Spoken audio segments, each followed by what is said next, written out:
அத்தியாயம் 101. வருணமித்திரரின் எச்சரிக்கையை கேட்ட சமரனுக்கு முதலில் கொஞ்சம் கவலையாகத்தான் இருந்தது.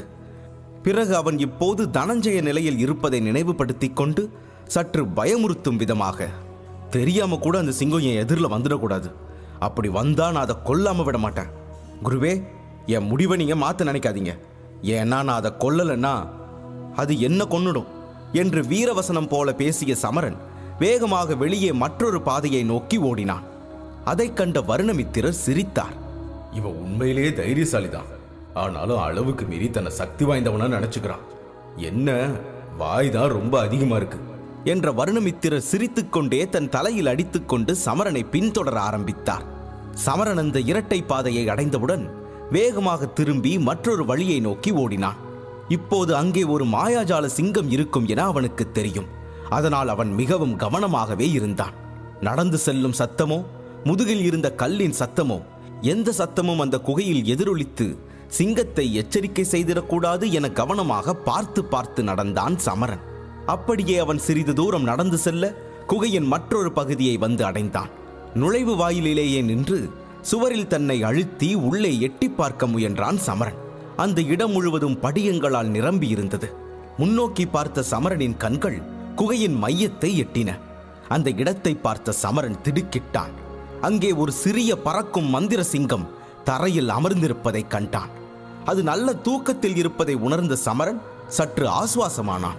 அந்த சிங்கத்தை பார்த்ததுமே சமரனின் நெற்றியில் வியர்வை வழிய ஆரம்பித்தது. அதை சத்தமில்லாமல் துடைத்துக் கொண்டான். அப்போது திடீரென அவன் பின்னால் இருந்து ஒரு குரல் கேட்டது.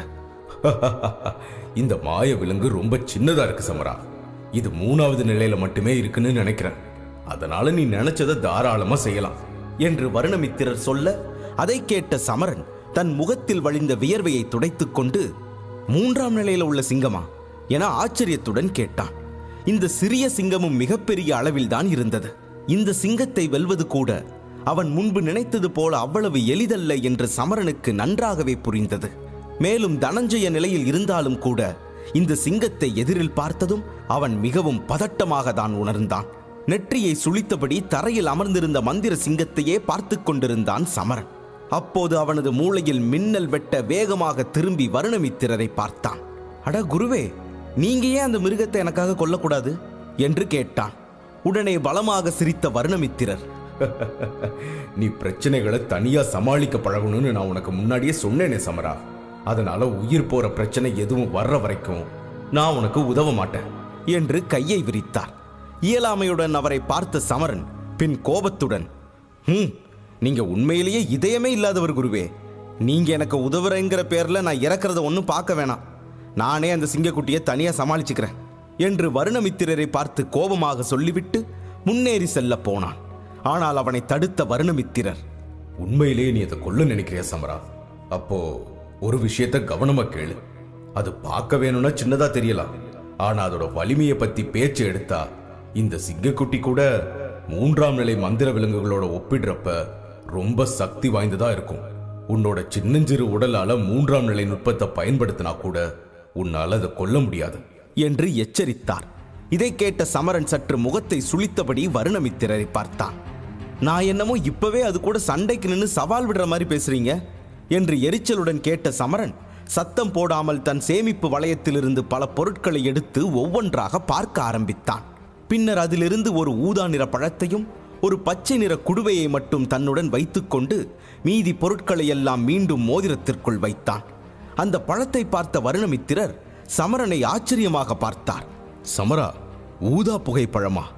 இந்த பழம் எல்லாம் அக்னி மூலசக்தி விலங்குகளுக்கும் பிடிச்சதுன்னு நான் அன்னைக்கு சொன்னப்போ நீ ஏதோ அதை கண்டுக்காத மாதிரி நடிச்ச, ஆனா இப்போ சரியா எடுக்கிற, இதுக்கு என்ன அர்த்தம் என்று வருணமித்திரர் கேலியாக கேட்க சமரன் அவரின் வார்த்தைகளை கண்டுகொள்ளாமல் தன் வேலையில் இறங்கினான். உண்மையில் ஊதா புகைப்பழம் மாய விலங்குகள் பகுதியில் மட்டுமே காணப்படும் ஒரு சிறப்பு பழம். இந்த பழத்தின் உள்ளே ஒரு லேசான சுடர் எரிந்து கொண்டே இருக்கும். அதனால் தான் அக்னி மூலசக்தி விலங்குகள் இந்த பழத்தை அதிகமாக விரும்பின. இப்போதும் அதையே தான் இந்த சிங்கத்திற்கு எதிராக பயன்படுத்த நினைத்தான் சமரன். பச்சை குடுவையில் இருந்து ஒரு துளியை ஊதா பழத்தின் மீது சமரன் தெளிக்க அதை பார்த்த வருணமித்திரர், நீ இந்த மந்திர சிங்கத்துக்கு விஷம் எதுவும் கொடுக்க போறிய என்ன? அப்படின்னா உன் திட்டம் ரொம்ப தப்பு சமரா. ஏன்னா பறக்கும் மாய சிங்கத்துக்கு இந்த விஷத்தால எந்த பாதிப்பும் வராது. இவ்வளவு சக்தி வாய்ந்த விலங்குக்கு விஷம் கொடுத்து கொள்ள முடியும்னு நீ எப்படி நினைச்ச சமரா என்று கேலியாக வருணமித்திரர் கேட்க, அதே கேலியுடன் அவரை பார்த்த சமரன், இது விஷம்னு உங்களுக்கு யார் சொன்னது? இது நானே செஞ்ச ஒரு சிறப்பான மருந்து. இதை சாப்பிட்டுட்டு சிங்கம் ஆசைப்பட்டாலும் அதால தொடர்ந்து ஒரே இடத்துல உட்கார முடியாது. ஏன்னா இந்த மருந்து அதோட வயித்தை கெடுத்துடும். இந்த பழத்தை அந்த சிங்கம் சாப்பிட்டுச்சுனாலே யார் ரொம்ப பெரிய பலசாலின்னு நமக்கு தெரிஞ்சிடும் என்று நக்கலாக சொன்னான். அவன் சொன்னதை கேட்ட வருணமித்திரர் சிரித்தார். ஆனால் சற்று நேரத்தில் சிரிப்பை நிறுத்தி கொண்டவர் சமரனை பாராட்டினார். நீ ரொம்பவே வித்தியாசமா தான் யோசிக்கிற சமரா. நல்லது, உன் திட்டம் பலிக்குமான்னு பார்க்கலாம். ஆனா இந்த 3ஆம் நிலை சிங்கத்தோட புத்திசாலித்தனத்தையும் குறைச்சு மதிப்பிட்றாத. வெளியில இருக்கும் சிங்கத்தை போல சரியான புரிதல் இதுக்கு இருக்காதுதான். ஆனா அதே நேரம் 1ஆம் 2ஆம் நிலையில இருக்கிற மாய விலங்குகளை விட இது ரொம்பவே புத்திசாலி. அதனால இது தெரியாத இடத்துல இருந்து வந்த உணவை சாப்பிடுற வாய்ப்பு ரொம்ப குறைவுதான் என்றார் வருணமித்திரர்.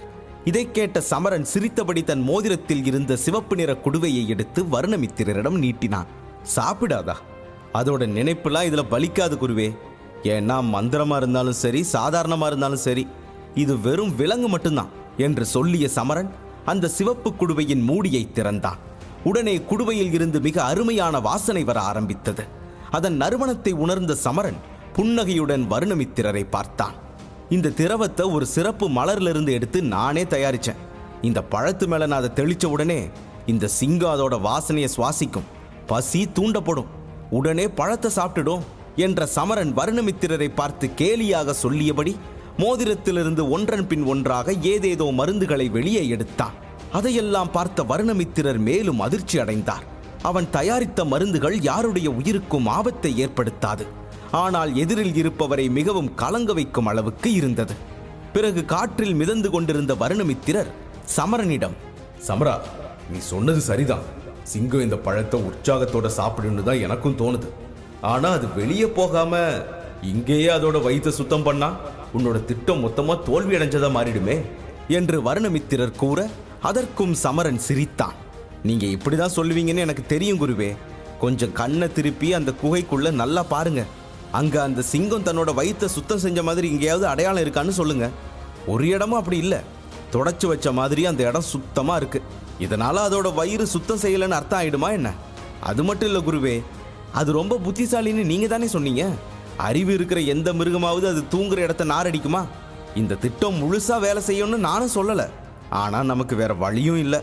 அதனால கேள்வி கேட்கறத நிப்பாட்டிட்டு நான் செய்யறத அமைதியா பாருங்க என்ற சமரன் ஒரு சிவப்பு குடுவையின் மூடியை திறந்து ஊதா பழத்தின் மீது ஒரு துளியை ஊற்றினான்.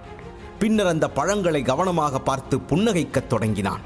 இது தயாராயிடுச்சு குருவே என்ற சமரன் மற்ற அனைத்து பொருட்களையும் மோதிரத்தில் வைத்துவிட்டு அந்த பழத்தை குகையின் வாசலில் வைத்தான். பழத்தை நுழைவாயிலில் வைத்த சமரன் மீண்டும் உடனே சுவரில் ஒட்டி கொண்டான். பின் சிங்கம் வரும் வரை காத்திருக்க ஆரம்பித்தான். சமரன் புத்திசாலித்தனமாக வெற்றிட கைநுட்பத்தை பயன்படுத்தி இருந்தான். அதன் உதவியால் சுவரில் அப்படியே ஒட்டி கொண்டான். இதனால் சிங்கம் பழத்தை எடுக்க வந்தால் அவனுக்கு நன்றாக தெரியும். சிறிது நேரத்திலேயே குகையின் வாசலில் இருந்து காற்று உள்ளே வர சிங்கக்குட்டிக்காக தயாரித்த பழத்தின் வாசனையும் குகைக்குள்ளே வந்தது. அந்த நறுமணம் குகைக்குள் எங்கும் பரவ ஆரம்பித்தது. அது மெதுவாக தூங்கிக் கொண்டிருந்த சிங்கத்தின் மூக்கின் உள்ளே நுழைந்து சிங்கத்தின் பசியை தூண்டிவிட தூங்கிக் கொண்டிருந்த சிங்கம் மெதுவாக கண்களை திறந்தது. பின்னர் குகையை சுற்றி பார்த்து அந்த வாசனை எங்கிருந்து வருகிறது என தேட ஆரம்பித்தது. சில கணங்கள் தேடுதல் வேட்டைக்கு பிறகு குகை வாசலில் இருந்து நறுமணம் வருவதை அறிந்து கொண்ட சிங்கம் பிறகு சோம்பேறித்தனமாக எழுந்து குகை வாசலுக்கு உருமியபடி செல்ல ஆரம்பித்தது. அது நுழைவாயிலை அடைந்தவுடன் அந்த ஊதா பழத்தின் முன் நின்று அதை தீவிரமாக முகர்ந்து பார்த்தது. அதன் கண்கள் திடீரென்று பெரிதாகி அதை சுற்றி பார்க்க ஆரம்பித்தது. இதையெல்லாம் கவனித்துக் கொண்டு சுவரில் ஒட்டியிருந்த சமரனின் காதுகளில் திடீரென்று ஒரு ஈ சத்தமிட்டது. ஈ மிகவும் சிறியதாக இருந்ததால் அதன் குரல் சிங்கத்தை எட்டவில்லை. ஆனால் சமரனுக்கு அது எரிச்சலை தந்தது. ஓரிரு முறை லேசாக வீசிய போதும் ஈ போகாததால் சமரன் அதை விரட்ட முயன்றான். அதனால் சுவரில் இருந்து அவனது பிடி வலுவிழந்து கீழே சரியத் தொடங்கினான். உடனே தன் தவறை புரிந்து கொண்ட சமரன் மீண்டும் ஒருமுறை தியானம் செய்தபடி சுவரில் ஒட்டி கொண்டான். பின்னரே அவனால் நிம்மதியாக மூச்சுவிட முடிந்தது. ஆனால் கால் தவறியதால் குகையின் உள்ளே சில தூசுகள் பறந்தது. அது சிங்கத்தின் கவனத்தை கலைக்க சமரனை நோக்கி திரும்பத் தொடங்கியது. அப்படி திரும்பும் போது அதன் பாதம் அந்த பழத்தின் மேல் பட பழம் நசுங்கி அதன் உள்ளே உள்ள நறுமணம் அதிகமாக வெளிவந்தது. அது சிங்கத்தின் நாசியை வருட மீண்டும் பழத்தின் பக்கம் தன் கவனத்தை கொண்டு சென்றது சிங்கம். அதே சமயம் சமரன் தனது சிறிய தவறுக்கு ஏதேனும் விபரீதம் நடந்துவிடுமோ என பயந்தான். அப்படி எதுவும் நடக்காததால் தனது திட்டம் வெற்றியடையப் போவதாக மகிழ்ந்தான். ஆனால் திடீரென ஏதோ உருளும் சத்தம் கேட்டது. அவன் அந்த சத்தம் என்ன என்று யோசிக்கும் நேரம் நுழைவாயிலை நோக்கி அவன் தயாரித்த பழம் உருண்டு வந்தது. சிங்கம் அதை சாப்பிட மறுத்துவிட்டது என தெளிவாக புரிந்தது. இந்த மந்திர சிங்கத்தின் ஞானம் தான் எதிர்பார்த்ததை விட அதிகம் என்பதை உணர்ந்த சமரனின் தலை விரக்தியில் குனிந்தது. அவன் இரண்டாம் திட்டத்தை பற்றி யோசிக்க ஆரம்பிக்க ஏதோ காலடி சத்தம் கேட்டது. அங்கு என்ன நடக்கிறது என்று மீண்டும் சுவரில் ஒட்டி அமைதியாக பார்த்தான். அது அந்த சிங்கக்குட்டியின் சத்தம்தான். ஒருவேளை அது விளையாடிக் கொண்டிருக்கும் போது அந்த பழம் உருண்டு வந்திருக்கலாம். இப்போது அதை மீண்டும் எடுக்க சிங்கம் வந்திருக்கலாம் என நினைத்த சமரன் நிம்மதி பெருமூச்சு விட்டான். அதே நேரம் ஊதா பழத்தின் அருகே வந்த சிங்கம் உடனடியாக அந்த பழத்தை வாயில் அழுத்திக் கொண்டு குகைக்கு உள்ளே ஓடியது. ஒரு வழியா நான் தப்பிச்சிட்டேன். என் மேல நான் வச்ச நம்பிக்கை வீண் போகல. இந்த மருந்து வேலை செய்யற வரை இனி காத்திருக்கணும், அவ்வளவுதான் என்று தனக்குள் சொல்லிக்கொண்ட சமரன் லேசாக உள்ளே எட்டி பார்த்தான். அங்கே ஊதா பழத்தை அந்த மந்திர சிங்கக்குட்டி சாப்பிடத் தொடங்கியிருந்தது. அதை பார்த்த சமரன் நிம்மதியுடன் சுவரில் சாய்ந்து காத்திருக்க ஆரம்பித்தான். சிங்கம் பழத்தை சாப்பிட்டு விட்டு அந்த குகைக்குள்ளேயே சற்று நேரம் உலாவிவிட்டு மீண்டும் அமர்ந்தபோது அதன் கண்ணில் ஒரு மாற்றம் வந்தது. அது தன் வயிற்றில் எதையோ உணர ஆரம்பித்தது. உடனே எழுந்து நின்றது. பிறகு சமரன் எதிர்பார்த்தது போலவே குகைக்கு வெளியே வேகமாக ஓடியது. அந்த மாய சிங்கம் குகையை விட்டு வெளியே ஓடுவதை கண்ட சமரன் மகிழ்ச்சியில் கத்தினான். ஏஹே, என் திட்டம் வேலை செஞ்சிருச்சு என உற்சாகமாக சொன்னவன் வேகமாக சுவரில் இருந்து இறங்கி குகைக்குள் ஓடினான். குகைக்குள் நுழைந்தவுடனே யமுனா கொடுத்த ஸ்படிகம் மிகவும் சூடாக மாறுவதை உணர்ந்தான். தான் தேடிய ஊதா நிற படிகம் இங்குதான் எங்கோ மறைந்திருப்பதை உணர்ந்து கொண்டான். பின்னர் தனது கழுத்தில் இருந்த படிகத்தை கழற்றிய சமரன் அதை எல்லா திசைகளிலும் சுழற்றி காட்டி தேடத் தொடங்கினான். அதன் வெப்பத்தை வைத்தே அந்த ஊதா நிற படிகம் எந்த திசையில் உள்ளது என்பதை சமரன் கண்டுபிடித்து விட்டான். அதை நோக்கி அவன் நடக்க அந்த குட்டி சிங்கம் படுத்திருந்த இடத்தில் இருந்தே படிகத்தில் வெப்பம் அதிகமாவதை உணர்ந்தான் சமரன். அவன் அங்கு சென்று அதை ஆராய்ந்த போது அங்கு பல படிவங்கள் பல வடிவங்களில் இருப்பதை கண்டான். அதை தொடுவதற்கு தனது கையை முன்னோக்கி கொண்டு சென்றான். பிறகு தன் விரல்களால் படிகங்களை மெல்ல தட்டிய போது ஒரு படிகத்திலிருந்து மட்டும் வித்தியாசமான சத்தம் வந்ததை கவனித்தான். அதன் கீழே குழியாக இருப்பது போல அவனுக்கு தெரிந்தது. உடனே ஆச்சரியத்துடன் அந்த படிகத்தை எடுக்க ஆரம்பித்தான் சமரன். அந்த படிகம் பிரிந்து வர அதன் கீழே இருந்து ஒரு ஊதா நிற ஒளியும் பிரகாசமாக மின்னியது. அந்த வெளிச்சம் மிகவும் வலுவாக இருந்ததால் சமரன் உடனே தனது கை கொண்டு கண்களை மறைத்துக் கொண்டான். பின் மெதுவாக தன்னை கட்டுப்படுத்திக் கொண்டு அந்த வெளிச்சத்தை பார்த்தான். அங்கே ஒரு சிறிய ஓட்டை இருந்தது. அதில் அவன் பார்வையை கூர்மையாக செலுத்த அந்த துளையின் உள்ளே ஒரு முஷ்டி அளவு பெரிய ஊதா நிற படிகம் வைக்கப்பட்டிருந்தது. அந்த கல் பார்ப்பதற்கு மிகவும் அழகாக இருந்தது. மேலும் யமுனா கொடுத்த ஸ்படிகம் மேலும் மேலும் சூடாகிட அதன் தாக்கத்தால் சமரனும் சூடாகினான். அதை புரிந்து கொண்ட சமரன் உடனடியாக தனது சேமிப்பு வளையத்திற்குள் அதை வைத்துக் கொண்டான். பிறகு கவனமாக அந்த துளைக்குள் கையை குழிக்குள் விட்டு அந்த கவர்ச்சியான ஊதா படிகத்தை வெளியே எடுத்து அதையும் மோதிரத்தில் வைத்தான். பிறகு யாருக்கும் சந்தேகம் வராதபடி மீண்டும் அதன் மேல் மூடியிருந்த படிகத்தை இருந்த இடத்திலேயே வைத்துவிட்டு எழுந்து வேகமாக ஓடினான். பாதை இரண்டாக பிரிந்த இடத்திற்கு வந்த சமரன் அங்கே சிங்கம் எதுவும் இருக்கிறதா என பார்த்தான். ஆனால் இப்போது அங்கே எந்த சிங்கமும் இல்லை என உணர்ந்து அவன் மகிழ்ச்சியுடன் இடது பாதையில் நடக்க ஆரம்பித்தான். பிறகு அங்கே இருந்த மந்திர திரவத்தை நினைத்து ஆர்வத்துடன் அதை நோக்கி ஓடினான். இந்த ஊதா படிகத்தால் மட்டுமே அந்த மந்திர திரவத்தை எடுக்க முடியும். அந்த திரவத்தை அடையும் அவசரத்தில் அவன் வேகமாக ஓட அதே நேரம் சிங்கத்தின் கர்ஜனை சத்தம் ஒன்று கேட்டது. லிங்க் டிஸ்கிரிப்ஷனில் கொடுக்கப்பட்டுள்ளது.